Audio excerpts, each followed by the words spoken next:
اللہ کے نبی صلی اللہ علیہ وسلم کے آنے سے پہلے 400 یا 500 سال پہلے ملک یمن کا بادشاہ جس کا نام تھا شاہ طبا،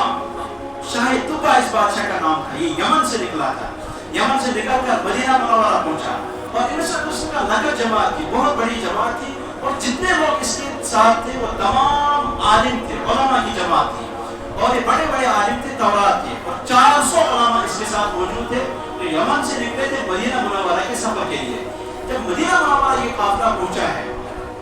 مدینہ میں ان علماء نے جن نے تورات کو پڑھا تھا، انجیل کو پڑھا تھا، ان نے جب دیکھا کہ یہاں کھجورستان ہے، یہاں کھجور بہت پیدا ہوتے ہیں، ہمیں ہمارا علم کہتا ہے، علماء ہم علماء مانا ہمارے نبی کے 400-500 سال آنے سے پہلے، آپ دیکھیے 400-500 سال پہلے آنے سے پہلے کہتے ہیں کہ ہمارا علم یہ کہتا ہے کہ یہی وہ جگہ ہے جہاں آخری پیغمبر محمد اور دوسرا نام احمد وہ یہاں آ کر یہی ہجرت کریں گے، یہاں آئیں گے وہ، اور یہی ان کی قبر مبارک بھی بنے گی مدینہ منورہ میں، اللہ ہم سب کو وہاں پہنچائے، تو یہاں ان کی قبر مبارک بنے گی، یہ آپ سے باتیں کرتے ہیں۔ بہرحال علماء نے آپس میں اتفاق کر دیا، ان کو اتفاق اس بات پہ کہ اب ہم یمن نہیں جائیں گے بلکہ ہم یہیں اب رہیں گے مدینہ طیبہ میں۔ جو ان کا بڑا عالم تھا اس نے اپنے بادشاہ سے کہا، بادشاہ یہ تمام علماء یہ آپ کو اب چھوڑ رہے ہیں، یہ کہہ رہے ہیں کہ اب ہم یمن نہیں جائیں گے، بادشاہ کو جانے تو ہم نے نہیں آنا ہے۔ تو بادشاہ نے ان سے کہا کہ میں نے تمہاری خدمت میں کوئی کمی کی ہے؟ اس وقت کے بادشاہ علماء کی قدر کیا کرتے تھے، اس بات کو سمجھ لیجیے، اس وقت کے بادشاہ علماء کی بہت قدر کرتے تھے۔ اس بادشاہ نے کہا شاہ طبا نے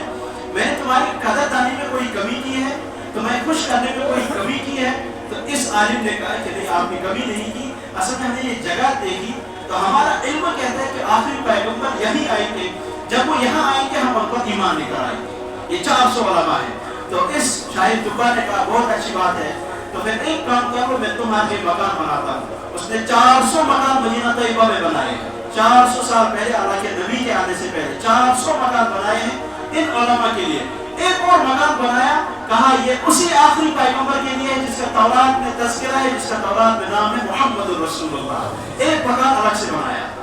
مکان بنانے کے بعد پھر ایک خط لکھا، خط میں اس نے کیا لکھا آپ بھی ذرا سنیے، کہا شہدت علی احمد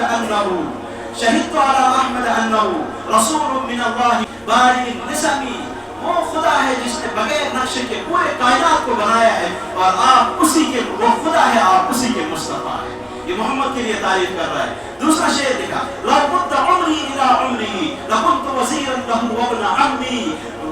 جاهدت بالسيف اعداءه وفرجت عن صدره كل غمي۔ کاش، یہ شاہ طبا کہہ رہا ہے، کاش میری عمر اتنی بلند ہو جاتی، میں آپ کی عمر تک پہنچتا، میں آپ کی قدردانی آپ کی خدمت کرتا، میں آپ کا بار بوجھ اٹھانے والا بنتا۔ اور پھر یہ کہا جب دشمن آپ کے ساتھ لڑیں گے، ہمارے تورات میں لکھا ہے میں اپنا سینہ ان کے سامنے پیش کر دوں گا، آپ کو کوئی آنچ نہیں ہونے دوں گا۔ دوسرا جملہ یہ لکھا وجاہدت بالسیف اعداءه وفرجت عن صدره كل غمی، آپ کے سینے میں جو دکھ دے گا مکے والے جو آپ کو دکھ دیں گے، آپ کے سینے میں جو دکھ ہوگا، جو غم ہوگا آپ کی امت کے لیے، اس تمام غم کو میں آپ سے دور کر دوں گا۔ یہ اس نے اس وقت لکھا تھا شہدت علی احمد انہ رسول من اللہ بارئ النسمی لو مد عمری الى عمره لكنت وزیرا له وابن عمی جاہدت بالسیف